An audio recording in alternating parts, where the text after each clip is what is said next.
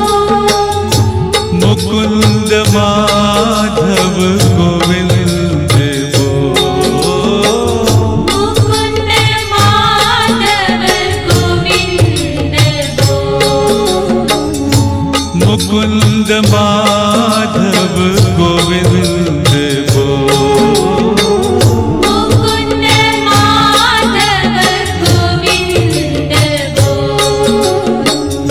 हरि हरि बोल, हरि हरि बोल, हरि हरि बोल, हरि हरि बोल। हरि हरि बोल, हरि हरि बोल, हरि हरि बोल, हरि हरि बोल।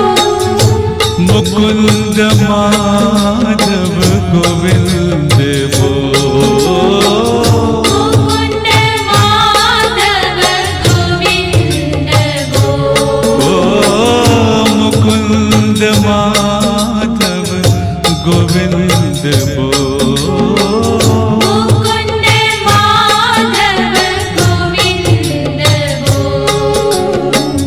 हरि हरि बोल, हरि हरि बोल, हरि हरि बोल, हरि हरि बोल, मुकुंद माधव गोविंद बोल, मुकुंद माधव गोविंद बोल। हरि हरि बोल, हरि हरि बोल, हरि हरि बोल, हरि हरि बोल। हरि हरि बोल, हरि हरि बोल, हरि हरि बोल, हरि हरि बोल। मुकुंद माधव गोविंद बोल, मुकुंद माधव गोविंद बोल, ओ मुकुंद माधव गोविंद बोल, मुकुंद माधव गोविंद बोल। हरि हरि बोल, हरि हरि बोल, हरि हरि बोल, हरि हरि बोल, मुकुंद माधव गोविंद बोल, मुकुंद माधव गोविंद बोल, मुकुंद माधव गोविंद बोल, मुकुंद माधव गोविंद बोल। हरि हरि बोल, हरि हरि बोल, हरि हरि बोल, हरि हरि बोल। हरि हरि बोल, हरि हरि बोल, हरि हरि बोल, हरि हरि बोल। मुकुंद माधव गोविंद बोल, मुकुंद माधव गोविंद बोल, ओ मुकुंद माधव गोविंद बोल, मुकुंद माधव गोविंद बोल। हरि हरि बोल, हरि हरि बोल, हरि हरि बोल, हरि हरि बोल, मुकुंद माधव गोविंद बोल, मुकुंद माधव गोविंद बोल, ओ मुकुंद माधव गोविंद बोल, मुकुंद माधव गोविंद बोल। हरि हरि बोल, हरि हरि बोल, हरि हरि बोल, हरि हरि बोल। हरि हरि बोल, हरि हरि बोल, हरि हरि बोल, हरि हरि बोल। हरि हरि बोल, हरि हरि बोल, हरि हरि बोल, हरि हरि बोल। हरि हरि बोल, हरि हरि बोल।